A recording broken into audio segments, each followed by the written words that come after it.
അങ്ങ് മരണപ്പെട്ടിട്ട് പിന്നീട് തിരിച്ചു വരുന്ന അല്ലെങ്കിൽ പരമാത്മാവിനെ കണ്ടിട്ട് തിരിച്ചു വരുന്ന ഒരു കാര്യം പറഞ്ഞിരുന്നു. അത് മരണമായിരുന്നില്ല, അത് നിർവികൽപ്പ സമാധിയായിരുന്നു. നിർവികൽപ്പ സമാധി എന്ന് പറയുമ്പോൾ മരണം അല്ല, മരണത്തിനും അപ്പുറമാണ്.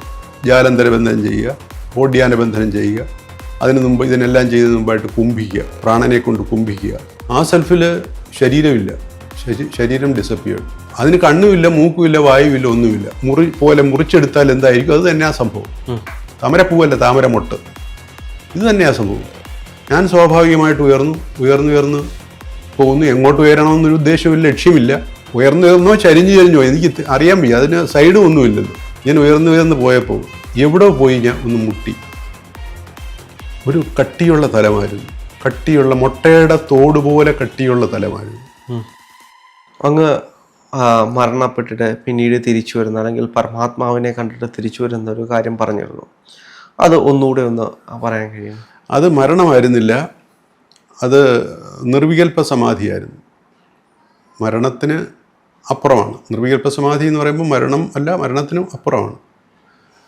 എനിക്ക് മരണം പല സമയത്തുണ്ടായിട്ടുണ്ട്, അതുകൊണ്ട് എനിക്കറിയാം മരണത്തിൻ്റെ ഡെപ്തും ഈ നിർവികൽപ്പ സമാധിയുടെ ഡെപ്തും. ഇത് വളരെ വളരെ വളരെ അപ്പുറമാണ്. മരണത്തിനും വളരെ വളരെ അപ്പുറമാണ് ഈ നിർവികൽപ്പ സമാധി. ഞാൻ പറഞ്ഞല്ലോ, എൻ്റെ ഡെപ്ത് പറഞ്ഞല്ലോ. അത് 1987 87 ഞാൻ സാധന അതിനു മുമ്പേ അനുഷ്ഠിച്ചു തുടങ്ങി. എൻ്റെ സാധനയ്ക്കുള്ള ഇൻറ്റൻഷനായത് ഏറ്റിക്കോവൂരാണ്.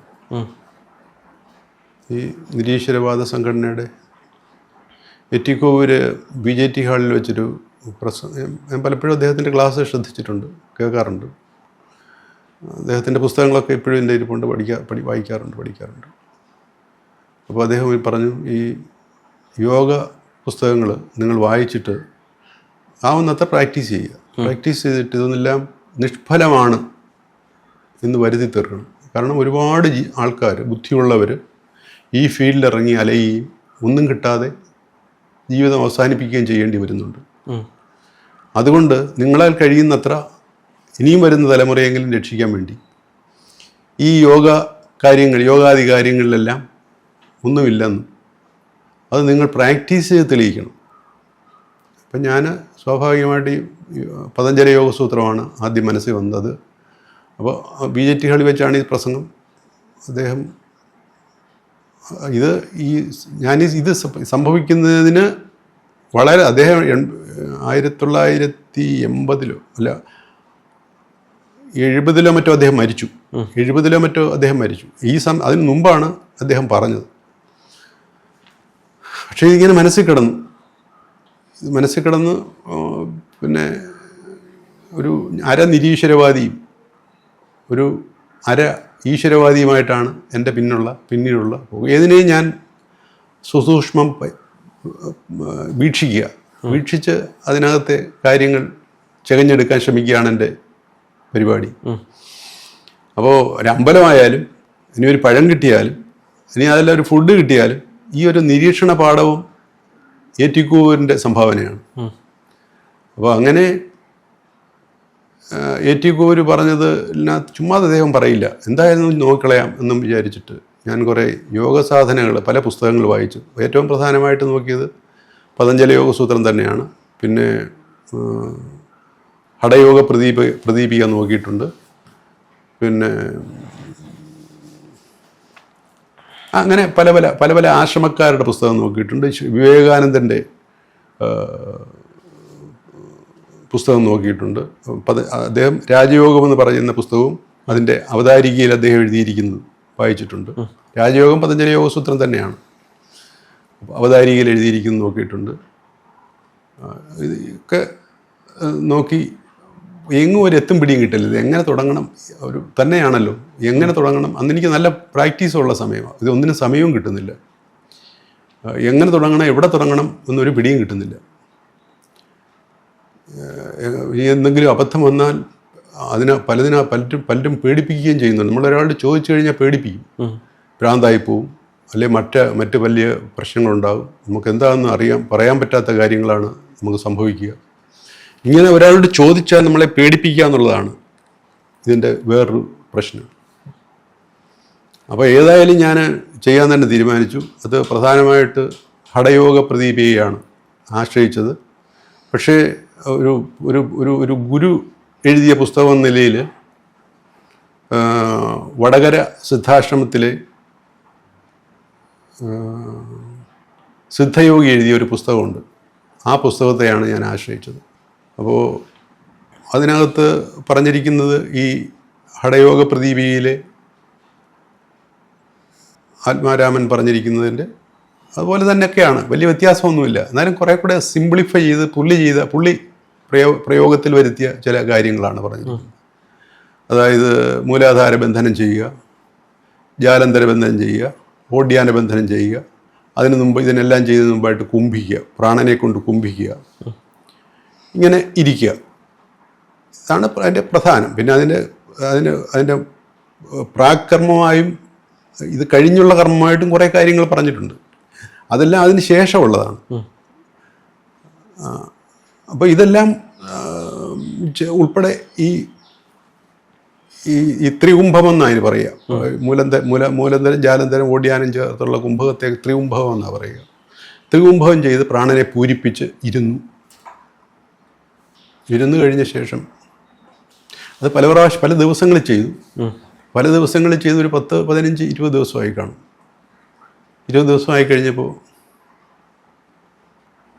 വയറ്റിനകത്തൊരു തീ, ആ തീ ഈ മേപ്പോട്ട് വയറ്റിനകത്ത് നിന്ന് മേപ്പോട്ട് നെഞ്ചു വഴി തലയ്ക്കകത്ത് വന്നപ്പോൾ ഒരു തീഗോളം പോലെയായി. തീഗോളം പോലെയായപ്പോൾ എൻ്റെ സെൽഫ് നഷ്ടപ്പെട്ടു. ആ തീഗോളത്തിൽ എൻ്റെ സെൽഫ് നഷ്ടപ്പെട്ടു. പിന്നെ തീഗോളത്തിൻ്റെ സെൽഫേ ഉള്ളൂ. ആ സെൽഫിൽ ശരീരമില്ല, ശരീരം ഡിസപ്പിയേർഡ്. അതിന് കണ്ണുമില്ല, മൂക്കുമില്ല, വായുവില്ല, ഒന്നുമില്ല. അതൊരു തേജസ്സാണ്, ഒരു ഗോളമാണ്. ആ ഗോളത്തെ കവർ ചെയ്യാൻ എൻ്റെ ശരീരമില്ല.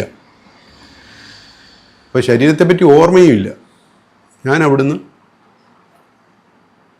അതിൻ്റെ സ്വാഭാവികമായ പ്രക്രിയ പോലെ അതിനെന്ത് ചെയ്യണമെന്ന് അതിനറിയാം. അതിന് ഞാൻ ഉപദേശിക്കേണ്ട കാര്യമൊന്നുമില്ല. അത് സ്വാഭാവികമായിട്ട് ഉയരാനൊരു ശരീരമില്ലല്ലോ, പിന്നെ ഉയർന്നു എന്നേ പറയാൻ പറ്റുള്ളൂ. അത് എങ്ങോട്ടോ പോയി എന്നേ പറയാം. എനിക്ക് തോന്നുന്നു ഉയർന്നതാണത്. അങ്ങനെ ഉയർന്ന് നിമിഷങ്ങൾക്കുള്ളിൽ ഈ നമ്മളിപ്പോൾ 14 ലോകം 7 ലോകം എന്നൊക്കെ പറയും, ഈ ലോകങ്ങളൊക്കെ വിട്ടു. പെട്ടെന്ന് ഒരു 5 മിനിറ്റ് 2 മിനിറ്റ് കൊണ്ട് ഈ ലോകങ്ങളൊക്കെ ഈ ബോഡി വിട്ടു കഴിഞ്ഞ് കുറേ ചെന്നപ്പോഴാണ് ഇതിൻ്റെ ആക്ച്വൽ ഷേപ്പ് ഞാൻ സെൽഫിൽ മനസ്സിലാക്കുന്നത്. ഇതിൻ്റെ ആക്ച്വൽ ഷേപ്പ് ഒരു താമരപ്പൂവിൻ്റെ ഷേപ്പാണ്. ചന്ദ്രൻ താമരപ്പൂവിൻ്റെ ചന്ദ്രനെ കൊണ്ട് ഒരു താമരപ്പൂ പോലെ മുറിച്ചെടുത്താൽ എന്തായിരിക്കും, അത് തന്നെയാ സംഭവം. താമരപ്പൂവല്ല, താമരമൊട്ട്. ഇത് തന്നെയാ സംഭവം. അതിന് പിടിയൊന്നുമില്ല, ആ മൊട്ട് മാത്രമേ ഉള്ളൂ. മേപ്പോട്ടാണ് ഇരിക്കുന്നത്, ബാക്കിയെല്ലാം ഇങ്ങനെ ഇരിക്കുകയാണ്. ഞാൻ സ്വാഭാവികമായിട്ട് ഉയർന്ന് പോകുന്നു. എങ്ങോട്ട് ഉയരണമെന്നൊരു ഉദ്ദേശമില്ല, ലക്ഷ്യമില്ല. ലക്ഷ്യത്തിൻ്റെ മനസ്സെൻ്റെ കയ്യിലില്ല, എൻ്റെ ചിന്തയില്ല, എങ്ങോട്ട് പോകണമെന്നറിയില്ല, പോകാനൊട്ട് ആഗ്രഹവുമില്ല. അപ്പം എന്നാലും ഇത് സ്വയമേവ ഉയരുന്നുണ്ട്. ഒരു ബലൂൺ, ഹൈഡ്രജൻ നിറച്ച ബലൂൺ നമ്മൾ പുറത്തു വിട്ടാൽ അതിന് ലക്ഷ്യത്തോടൊന്നുമല്ല പോകുന്നത്, അത് സ്വയമേവ ഉയർന്നു പോവുക. ഇതുപോലെ എൻ്റെ ആത്മാവും ഉയർന്നു പോകുന്നു. പിന്നെ എനിക്ക് ശരീരത്തെപ്പറ്റിയോ ഭൂമിയെപ്പറ്റിയോ ഒന്നും ഓർമ്മയില്ല. ചുറ്റും നക്ഷത്രങ്ങളില്ല, സൂര്യൻ ഇല്ല, ചന്ദ്രനില്ല, ഒരു ഗ്രഹവുമില്ല, ഭൂമിയില്ല, മറ്റ് ജനങ്ങളില്ല. ഏകം ഒന്നേ ഉള്ളൂ, അത് എൻ്റെ ഈ ബോധം മാത്രം. വേറെ യാതൊരു വസ്തുവും പ്രപഞ്ചത്തിൽ ഇല്ല. പിന്നെ യാത്രയാണ്. ഇങ്ങനെ യാത്ര കൊണ്ട് അങ്ങനെ ഉയർന്നോ ചരിഞ്ഞോ എനിക്ക് അറിയാൻ വയ്യ. അതിന് സൈഡും ഒന്നുമില്ലല്ലോ. ഉയർന്ന് ഉള്ള നല്ല വാക്ക് തന്നെ ഉപയോഗിക്കാം. ഉയർന്ന് പോയപ്പോൾ എങ്ങുമില്ല, ഒരു വസ്തുക്കളില്ല, നോ മാറ്റർ. ഞാൻ ഉയർന്ന് പോയപ്പോൾ എവിടെ പോയി ഞാൻ ഒന്ന് മുട്ടി. അത് ഒരു കട്ടിയുള്ള തലമായിരുന്നു.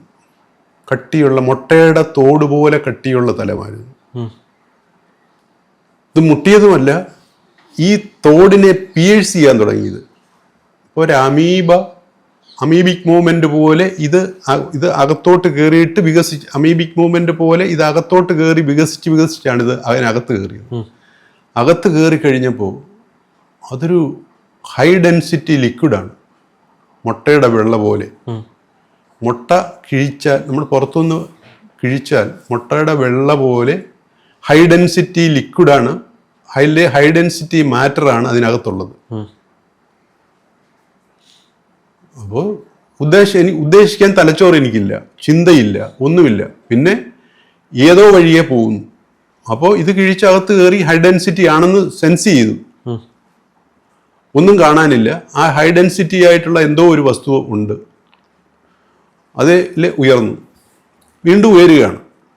അത് കറക്റ്റായിട്ട് ഉയരുക തന്നെയാണ്, അല്ലാതെ മറ്റൊന്നുമല്ല. അത് കറക്റ്റായിട്ട് അതിനകത്ത് ഉയരുകയാണ്. അത് ഉയരുക എന്ന് പറഞ്ഞാൽ നമ്മൾ ഈ മഴക്കാറൊന്നും ഇല്ലാത്ത സമയത്ത് ആകാശം വളരെ ദൂരെ ആകാശം കാണുന്ന പോലെ, അങ്ങനെ വളരെ ദൂരെ ഒരു ആകാശം കാണാം. ആ ആകാശത്തിലേക്കാണ് ഇത് ഉയർന്നു പോകുന്നതെന്നറിയാം.